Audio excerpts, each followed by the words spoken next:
We are very pleased to see you among the attendees of our webinar. So first of all, I would like to quickly introduce myself. My name is Selena, and I work as a marketing manager at YouScan. And today I will be joined by Eric from IRACool, the gaming industry leader. Eric will be the main speaker today, and he will share his secrets on how to work with influencers, as well how to gather the product feedback. So I will tell you a couple of words about YouScan. YouScan is an AI-powered social media intelligence platform. We've been working with over 500 brands and agencies all over the world, including Google, Coca-Cola, McDonald's, and of course, IRACool. YouScan has been recently named by Gartner a cool AI vendor for marketing, and we've also received a bunch of awards from Judo Crowd and CrossDev.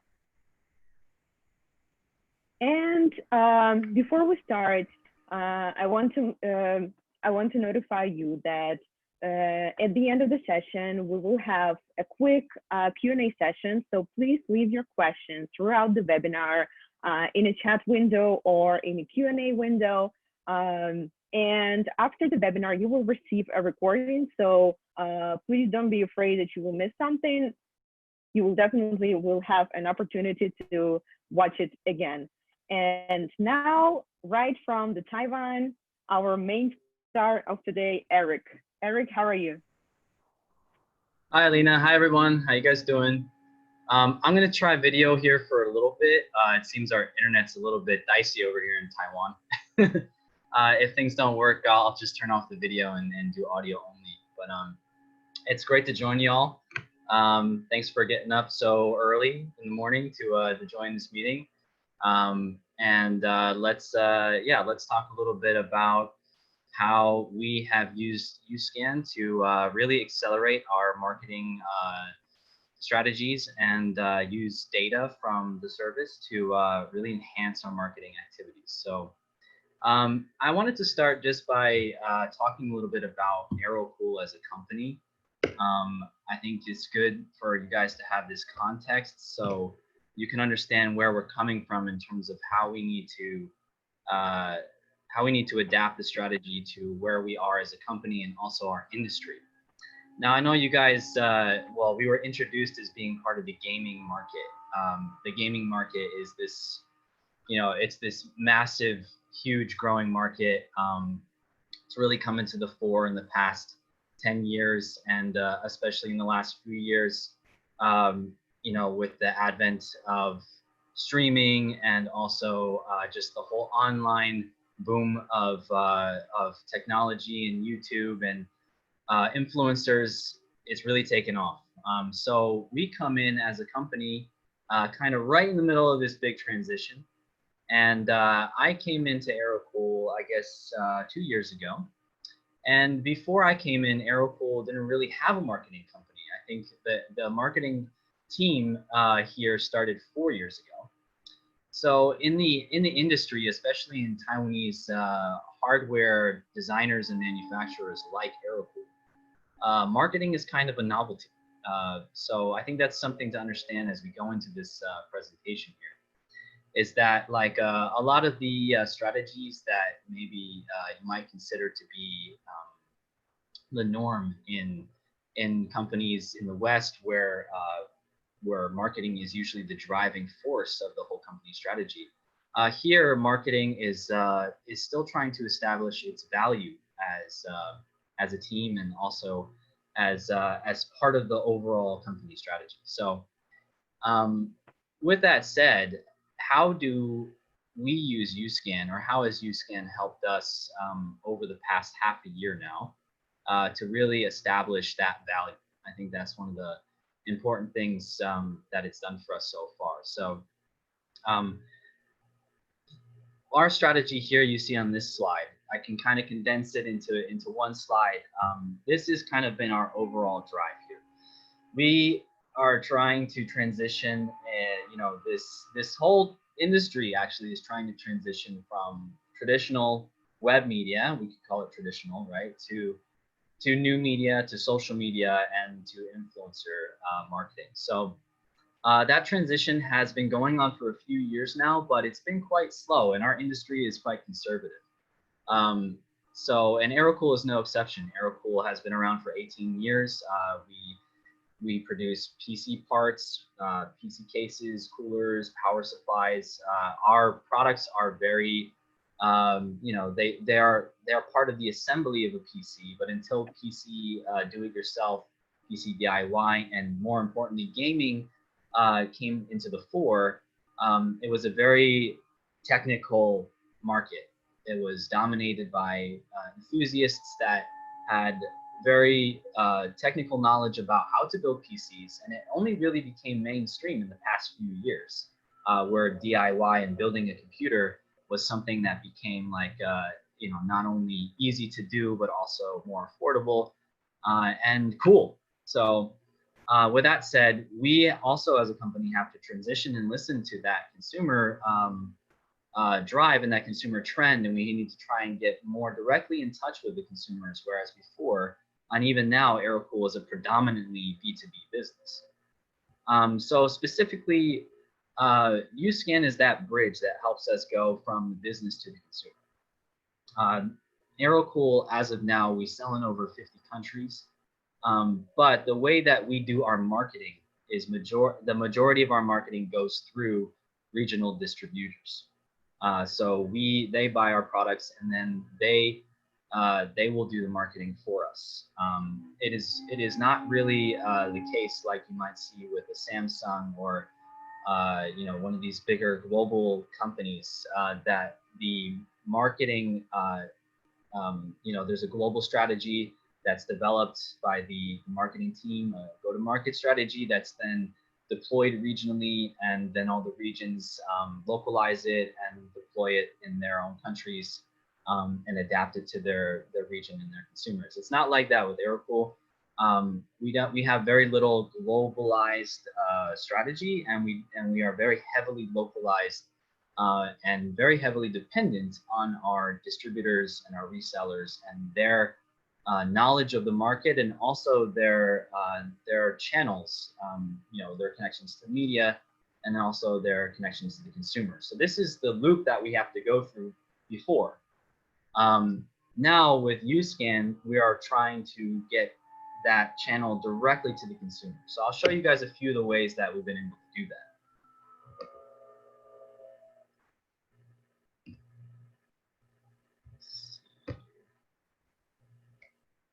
Okay. All right. So yeah, the first thing, I mean, the first elemental thing of any influencer marketing strategy is, well, you have to have influencers. So this was the first core goal of our team, was to actually build an influencer platform, build a base of influencers, establish relationships with them, and then eventually create a platform to manage them. UScan, let's just see how, in the past, our options were, to summarize, right? Our options either involved a lot of money, going with local PR agencies, or signing up for subscriptions with these massive PR databases that have access to millions of media contacts. We have looked into all these.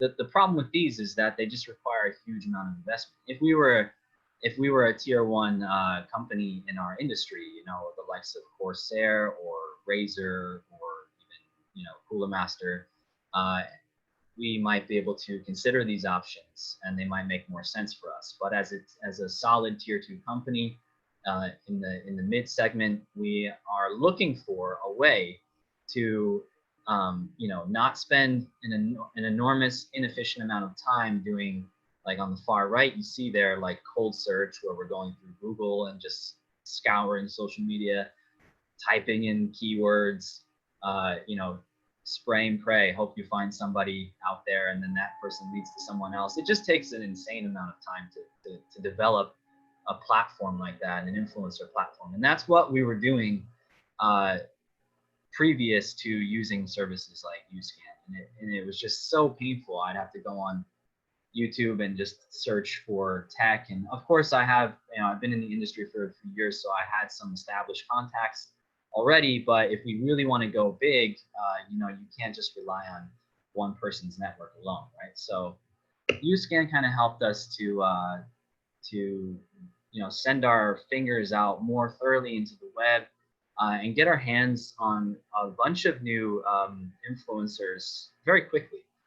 And how we did that was simply by using the filtered, the filtered searches and then plus the deep history. So the deep history for us was essential because that was the tool that helped us to gather enough data to be able to work through to find out who was talking about Aerocool. And once we had that big pile of raw data, we were able to then splice it and go more deeply and specifically into what we needed. So in our case, in Aerocool's case, we have key markets that we were looking for influencer bases in. The UK was one of those. And so I started by filtering for country and then looking for any YouTuber that had done any posts over the past year talking about Aerocool. This was something that actually is impossible for me to do this before because I had no way to filter for country on YouTube. So I just have to go through hundreds and hundreds of channels and hope to find someone who would write in the description that they were from the United Kingdom. But it was super quick with Uscan, and we just used that country filter. And the great thing about this method is not only does it reduce the time vastly. It took me about 3 to 4 hours to really come up with a list here. But it also, the people who show up in the results, they're people who have a natural affinity for the brand already because they're already organic consumers of our products. They've already bought an Aerocool product, used it in a video previously. And so for me to come in and introduce myself as Aerocool and say, hey, do you want to have a partnership? For most people, that's actually a pretty exciting thing. So we got a really high response rate from these people. They were really happy to hear from us because they already knew the brand. The search was super accurate. So we were able to find 10 people just like that.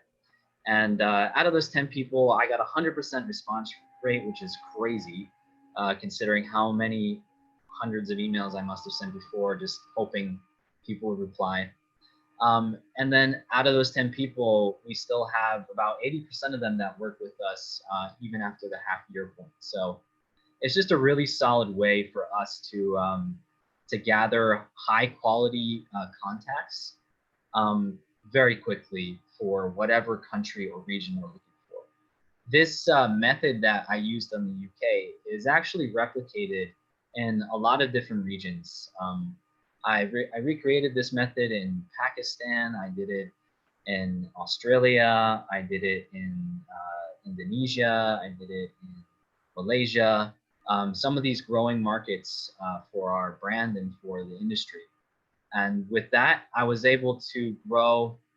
I think at the beginning of the year, our influencer database was at roughly around 10 to 15 regular contacts.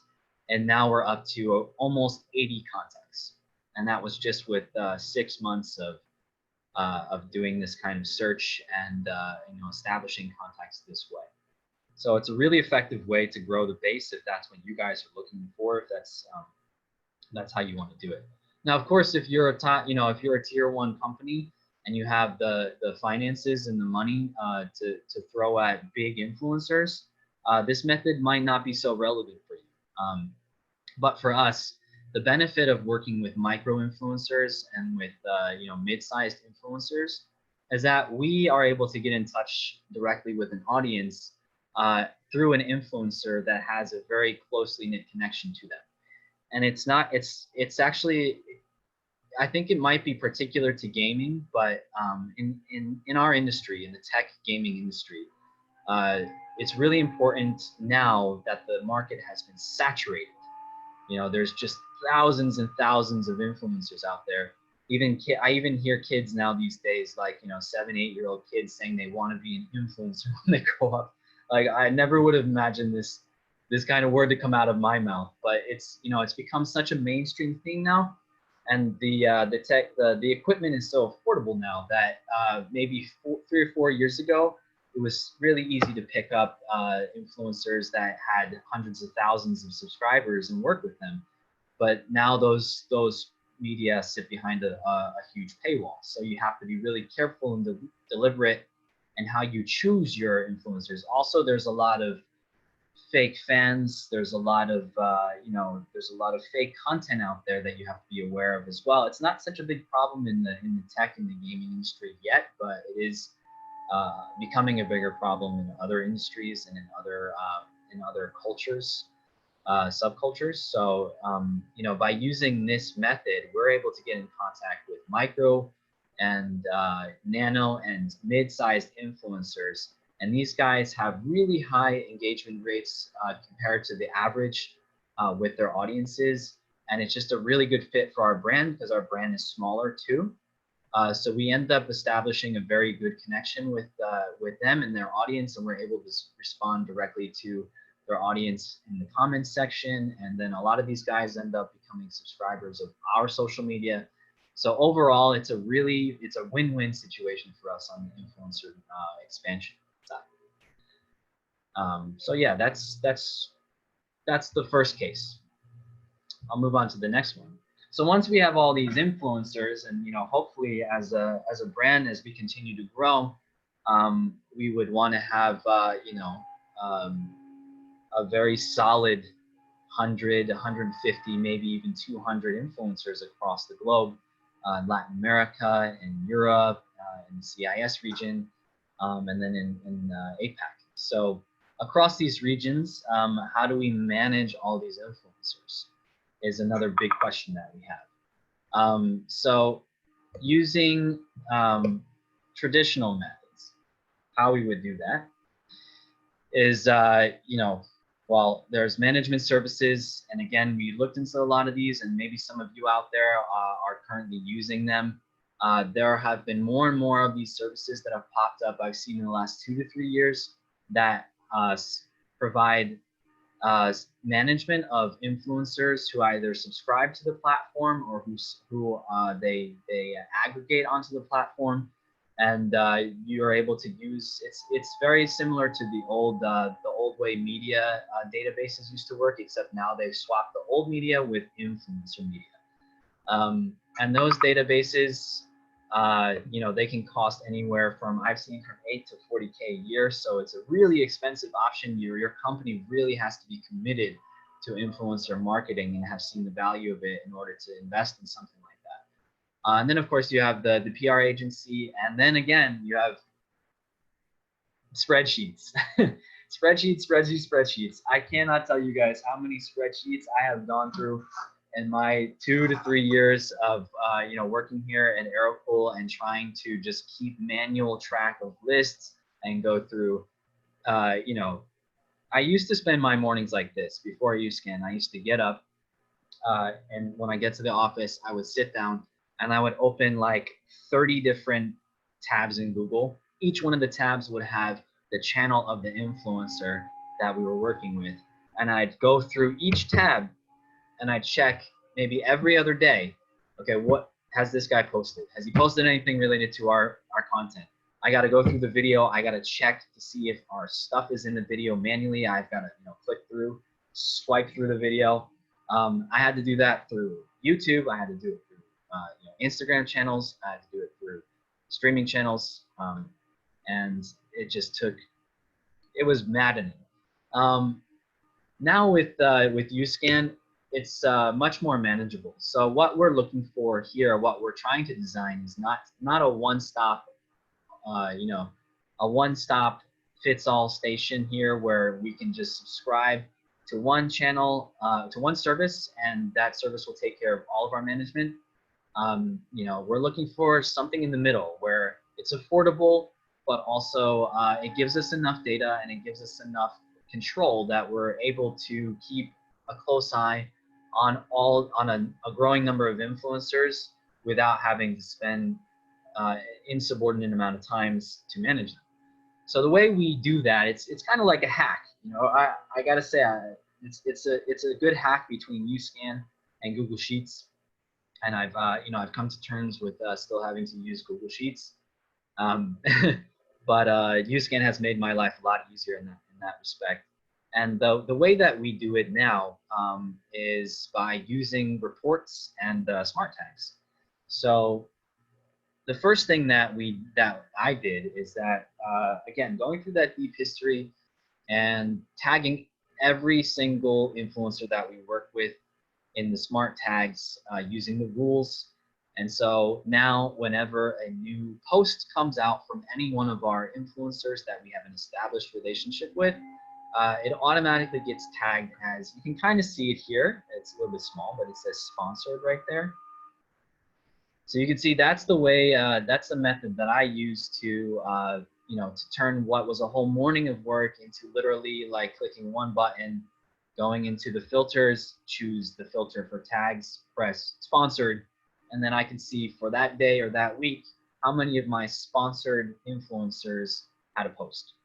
It's that easy. But that's just the beginning for us. You can take that tag and over time, let's expand it to say a year. You can get a year's worth of all the sponsored posts that you had with all of your influencers across all of your platforms. What does that data do for us? That allows us to take that raw data and then extrapolate it and spin it in a lot of ways that we weren't able to do before. So one thing that we do, once we get all this data from the platform, we download it through the reports. Then we have the raw Excel spreadsheet, and we're able to work with that long list of data to put into our Google Sheets. Once we get it into our Google Sheets, we're able to effectively compare one influencer to another. We compare the influencer's posts with Aerocool content relative to their other content. So now we can say, okay, if Johnny came out, well, let's say if Diddy Reviews came out with a new PC build using Aerocool parts, how did that video do compared to his average video performance on his channel? Now we have all that data, we can do that comparison. So I can say, oh, it looks like Aerocool is doing great with him. Or I can say, oh, it looks like the Aerocool content we're doing is not resonating so well with his audience. And I can go to Diddy Reviews and I can say, hey, look, maybe the video is not doing so great here. Let's take a look at it and see why. And maybe the next video that we do, we can change some things around. Some of the other things that we can do with that data too is we can come up with pricing for, we can put values on engagement. We can put values on views. We can put values on likes. We can put a monetary value on that, which is immensely helpful. I don't know if any of you guys out there listening have this issue, but with influencers, I often feel like it's the Wild West of media. You know, you go out there and you talk to one guy, and he might tell you, oh, one of my YouTube videos costs $8,000, and you know you have no way. There's no standard market rate. You know, there's reports out there that will give you an approximate value of you know, how much an influencer's a single post on Instagram is worth. You can look into that data or you can buy the reports, but if you're just going out there cold, it's very hard to know if that influencer is really worth the money that they're asking for, or vice versa.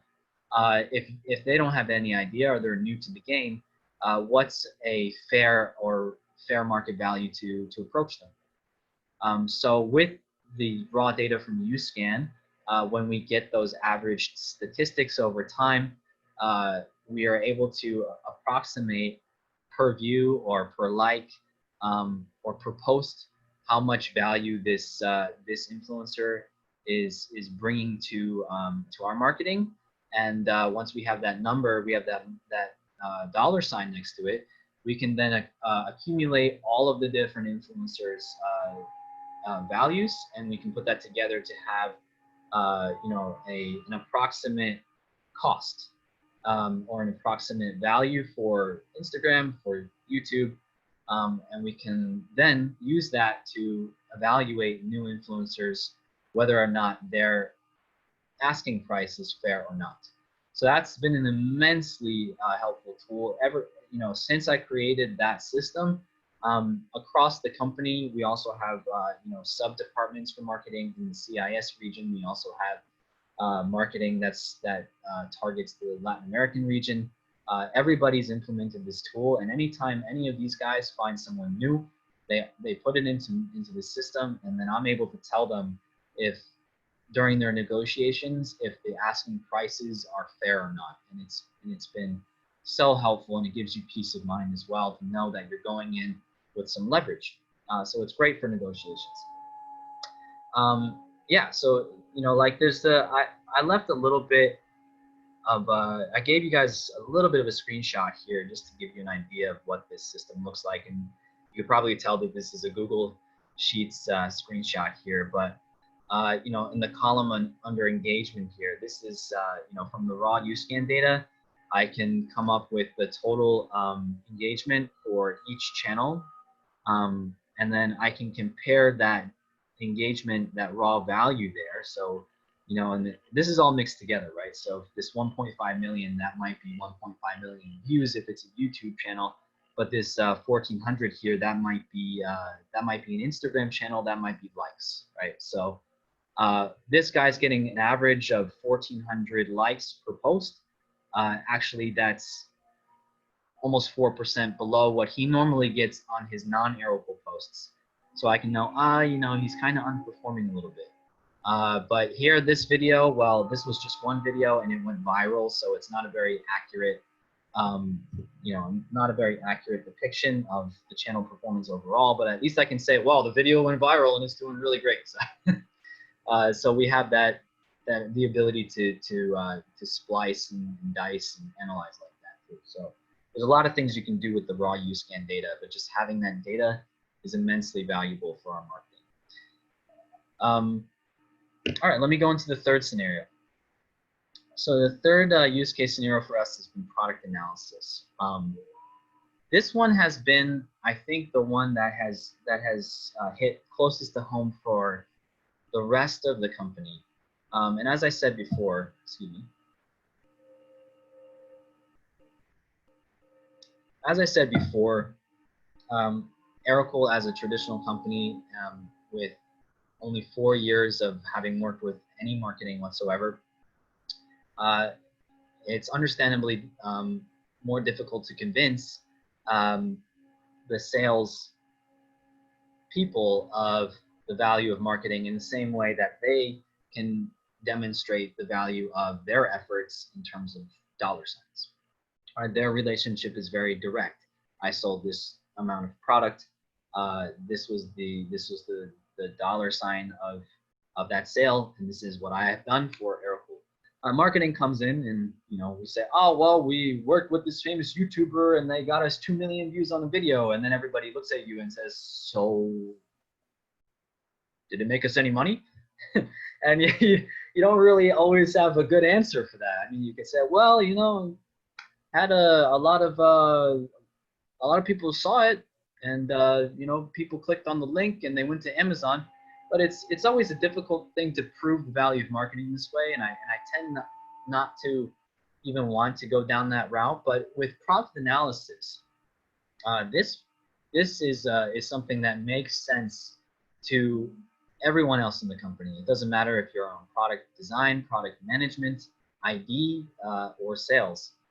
Getting real feedback from real consumers on a product, people will welcome that any day of the week. So UScan in combination with some internet research and some Amazon review analysis really helped us put UScan actually on the map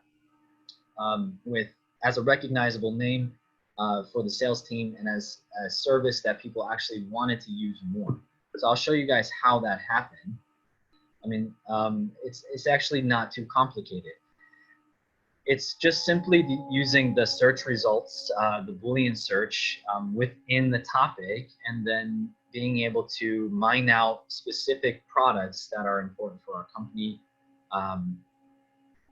and doing a bunch of things with those with that data to show the feedback from the market. So the first thing that we were able to do with those topics is we were able to take those key products from Aeropool. So you can see on this little slide here, we have the Cylon, the Bolt, the Aero One, and the Shard. These are all some of our best-selling products, and it was actually quite shocking the results that we found through UScan. It actually shocked people when it was presented, because previous to doing the research, everyone had assumed, and I think this is a common mindset in sales, that a product will sell regardless. If it's a good product, it will sell regardless of whether there's any marketing done. And that was the way everybody thought about our top products. There was no marketing needed because, well, it's going to sell itself. You just sell it to the distributor, who sells it to the reseller and the retailer, and then boom, it's sold. And in some sense, that is true. If you have a well-designed product and it's at the right price. And can you guys hear me?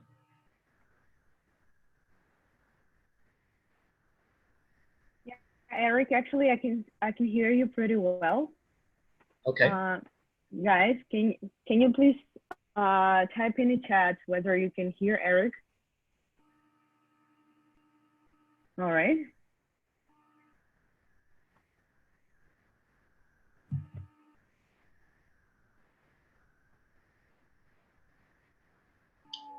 Okay. Yeah, Okay, Eric, like, I guess you can go on. Okay. Yeah, okay. I guess you can go on.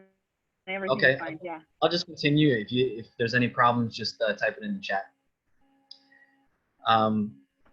Yeah. So that was the mindset that the whole company had towards some of our best-selling products, including the Cylon, which is our best-selling product.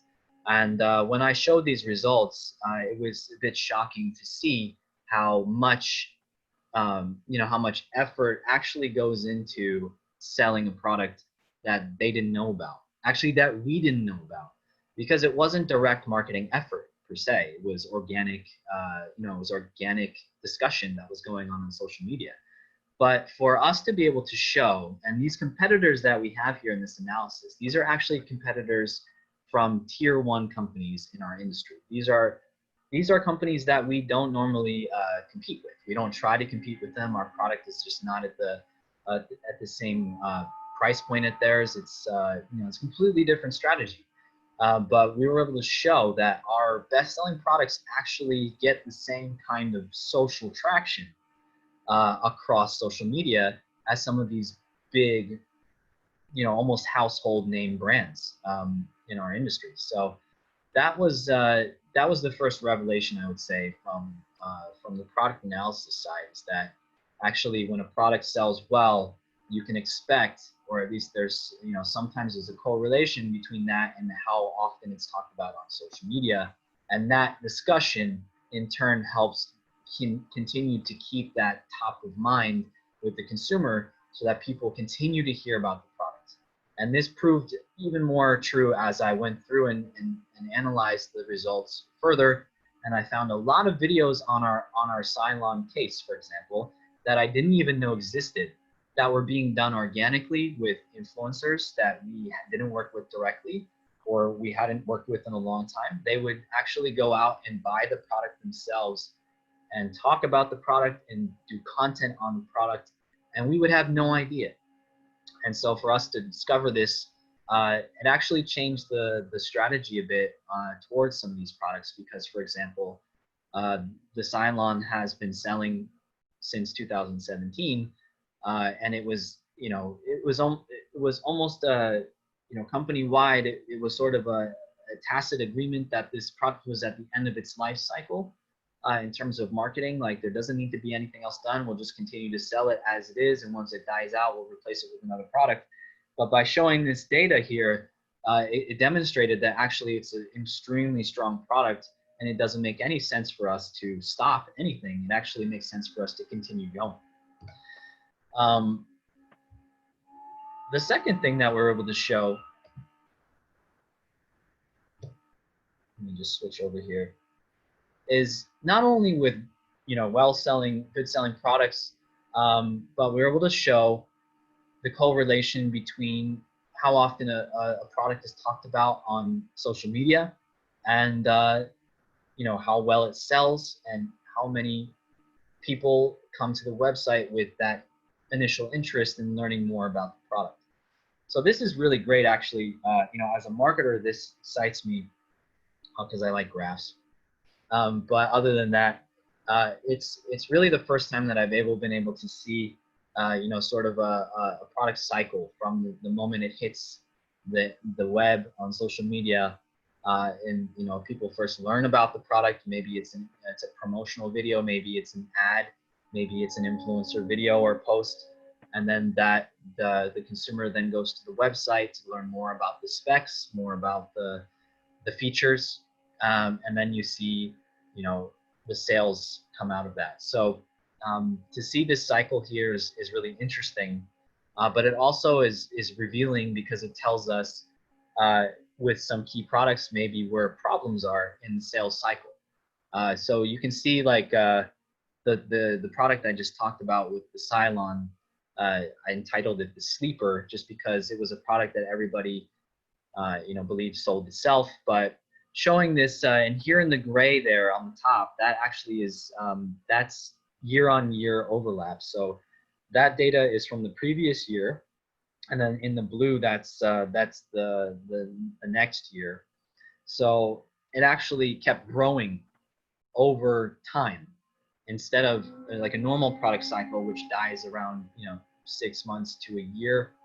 Usually that's the way it works with you know, products now in our industry. The sales cycle, the life cycle of a product is becoming increasingly shorter.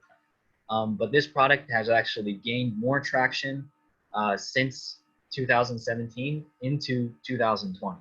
It's really bizarre.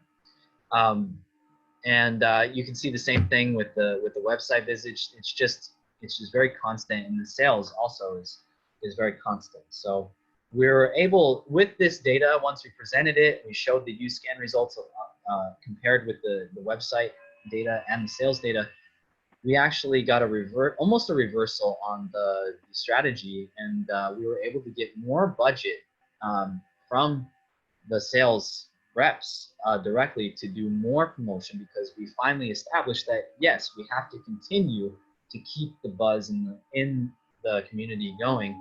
People have to be reminded that this product exists and it will continue to sell, and that's what we've been doing in 2020 so far. But then you take another product that isn't such an easy sell, and that's what we see on the right there. That's another product of ours that is in a different product category. It's actually a gaming chair, like one of these. And you know, depending on where you're from in this call this morning, you might have heard of our gaming chairs, but we also have a really strong foothold in the gaming chair market. But gaming chairs, selling gaming chairs is a whole different ballgame. It's a much more expensive product. It's a bigger investment from the consumer, so they think about that purchase a lot. And you can see from that data there, with the UScan, we were able to show, like, for example, well, yeah, there was definitely some push going on when the chairs first came out. You know, we worked with our different regional partners, we worked with the influencers, we got the promotional ads out there, and we pushed the product in the space, in the community, and we did see some initial interest from page visits and people looking into the product, but there just wasn't, the sales wasn't there. So after showing this data, we actually went into a separate discussion about these problem products, and we were able to identify more clearly with the collaboration of the sales team exactly where we might adjust our strategy on the chairs in the sales funnel in order to see if we get better results in the second half of the year. So again, that was made possible by showing the 3 sets of data together and demonstrating that yes, the marketing department is doing something, the team is doing something. The problem is not with us, so it's not so easy to point fingers. Everybody turns to collaboration instead of, with the absence of real numbers, people just tend to say, oh, it's them or it's them, and it's very hard to identify the problem. So it really, you know, better harmony in the team, and more accurate assessment of where the problems are in the fund. And the last thing we were able to do, and again, it wasn't entirely on Uscan, I have to say, but you know, we used whatever we could find from real consumer feedback and comments on Twitter, on Instagram, and we just collected a whole lot of comments. And then we also poured through Amazon reviews, and we were able to actually get specific feedback on features of different products. And this is something that takes a long time, so it's not something that you would do lightly on all products, but it takes less time than you might think if you're using these tools, because then you can aggregate. I think for this particular product, I think we aggregated over 1,000 different social media comments into one report, and we were able to show, okay, look, these are what people are saying about, you know, your product's been out there for a year and a half now. This is what people complain about. This is what people like. And actually, this didn't end up directly influencing the product design of this product in its future iterations, but it did end up changing the overall design strategy of our products in 2020. And since then, we've had a few design changes to other products to keep in line with the comments that in the feedback that we're getting here. Whereas this feedback in the past, either it was completely, well, it wasn't even accessed, you know, there was no market feedback, or you'd have to pay a lot of money to work with survey groups, or you'd have to do, you know, local surveys, real surveys where people come in and they actually see the product and play around with it.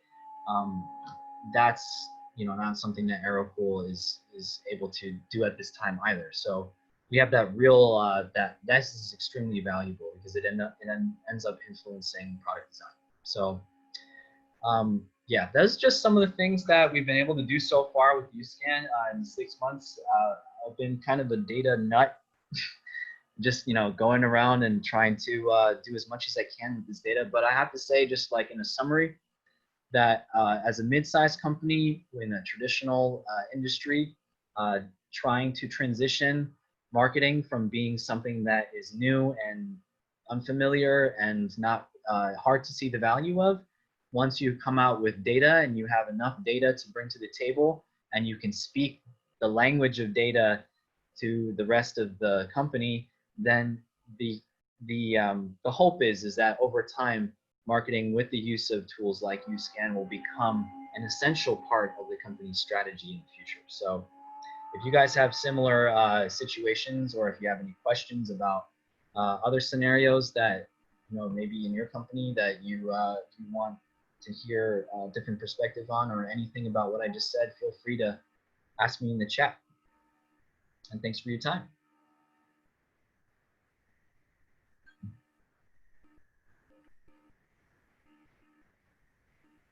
Yeah, Eric, thank you so much. It was so insightful. Like, I guess our audience received a bunch of actionable tips on how to leverage influencer marketing and how to enhance it in their companies.